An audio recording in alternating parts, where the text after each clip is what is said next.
आपने मुझे मांग संख्या 42 और 45 पर बोलने का जो मुझे अवसर दिया, इसके लिए मैं दिल की गहराई से आपका बहुत बहुत धन्यवाद अर्पित करता हूं। सम्माननीय सभापति महोदय, मैं इस सदन का ध्यान आकर्षित करना चाहता हूं कि कई दिनों से समाचार पत्रों की सुर्खियों में जमा रामगढ़ बांध जो लगातार अखबारों में छप रहा है, जो राजस्थान की राजधानी जयपुर का लाइफलाइन रहा है और जयपुर वासियों की आत्मा रहा है, और रामगढ़ बांध कई सालों तक रामगढ़ जयपुर को पानी पिलाया करता रहा है। सभापति महोदय, मैं सदन के माध्यम से मैं हमारे सम्मानीय मुख्यमंत्री महोदय को और सिंचाई मंत्री महोदय को और हमारी वित्त मंत्री महोदय को बहुत बहुत साधुवाद देना चाहता हूं कि रामगढ़ बांध को ERCB योजना के तहत 9,600 करोड़ रुपए की योजना लाकर एक भागीरथ प्रयास किया, इसलिए बहुत बहुत धन्यवाद और साधुवाद। सभापति महोदय, रामगढ़ बांध का ऐतिहासिक इतिहास रहा है। मैं धन्यवाद देता हूं हमारे मंत्री महोदय को, जिन्होंने अतिक्रमण को लेकर तुरंत और बहुत ही जल्दी से फैसला करके उसके अतिक्रमण को हटाने के लिए जो कमेटी बनाई, वो एक अपना में ऐतिहासिक है, और मैं विश्वास है मुझे कि वो कमेटी जल्दी उस अतिक्रमण को हटाएगी और इस रामगढ़ बांध की दशा और दिशा सुधारेगी। सभापति महोदय, रामगढ़ बांध के जो आसपास के और छोटे बांध हैं, जिनमें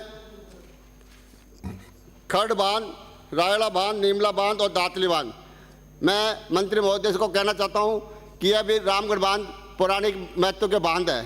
इन बांधों को भी रामगढ़ बांध के साथ जोड़ा जाए ताकि हमारे जम्मा रामगढ़ के आसपास के तहसीलों में और दौसा तक इस बांध से इसकी सुविधा होगी। सभापति महोदय, इसके साथ ही रामगढ़ बांध में लगभग 18 फीट मिट्टी भराव चुकी है, जिसकी अगर खुदाई हो जाएगी तो उसका आने वाला जो ERCB का पानी आएगा उसके लिए सुविधाजनक रहेगा। इसके साथ ही उसकी जो नहरें हैं, उसकी जो दीवारें हैं, उसकी मरम्मत की ज़रूरत है। इसलिए मैं इस सदन में मंत्री महोदय का ध्यान आकर्षित करना चाहता हूं कि उस रामगढ़ बांध पर विशेष ध्यान दें। साथ ही हमारे वन एवं पर्यावरण मंत्री महोदय, जो हमारे जमा रामगढ़ क्षेत्र में लगभग 60% से ज़्यादा क्षेत्र वन क्षेत्र में आता है, और वहाँ की सड़कें पिछली कांग्रेस सरकार के समय से उन वन क्षेत्र में होने के नाते सड़कों के NOC नहीं दी जाती थी, बड़ी समस्या होती थी, जनता बड़ी परेशान रहती थी। लेकिन मैं इस सदन में बड़े गर्व के साथ माननीय मंत्री महोदय के लिए धन्यवाद देना चाहता हूं कि माननीय मंत्री महोदय के पास हम जब उन सड़कों के NOC के लिए गए तो माननीय मंत्री महोदय सकारात्मक पहल करके उन सड़कों के NOC के लिए बहुत बड़ी सकारात्मक पहल करके, और वो NOC अब लगभग पूरी होने के है। इसलिए माननीय मंत्री महोदय को बहुत बहुत धन्यवाद और साधुवाद। साथ में मंत्री महोदय से मैं कहना चाहता हूं कि जो हमारे क्षेत्र जो वन विभाग है, उस एरिया में लगभग किसानी एरिया है और आदिवासी एरिया है। उस एरिया में लगभग 33 गाँव में पंजीयन बंद है। उस पंजीयन की वजह से किसानों की रजिस्ट्रियाँ नहीं होती है और राजस्व नुकसान भी होता है। वहाँ के किसानों को KCC भी नहीं मिलती है, जिसकी वजह से बहन बेटियों की शादी करने में दिक्कत आती है, बच्चों की पढ़ाई में दिक्कत आती है।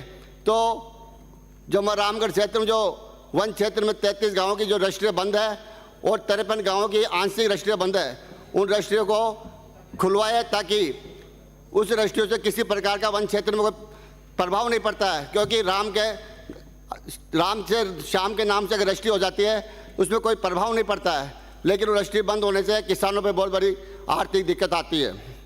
इसलिए इसमें साथ ही जब रामगढ़ क्षेत्र में खनन क्षेत्र जो विश्व प्रसिद्ध मार्बल खाने हैं, वो भी लगभग 10-15 हज़ार लोगों को रोजगार मिलता है। जो हमारे आंधी क्षेत्र, किसानकोड़ा क्षेत्र में खाने हैं, तो मैं सभापति महोदय उन खानों को भी अगर चालू कर दी जाए तो उससे वहाँ के रोजगार मिलेगा और लोगों को सुलभ होगा।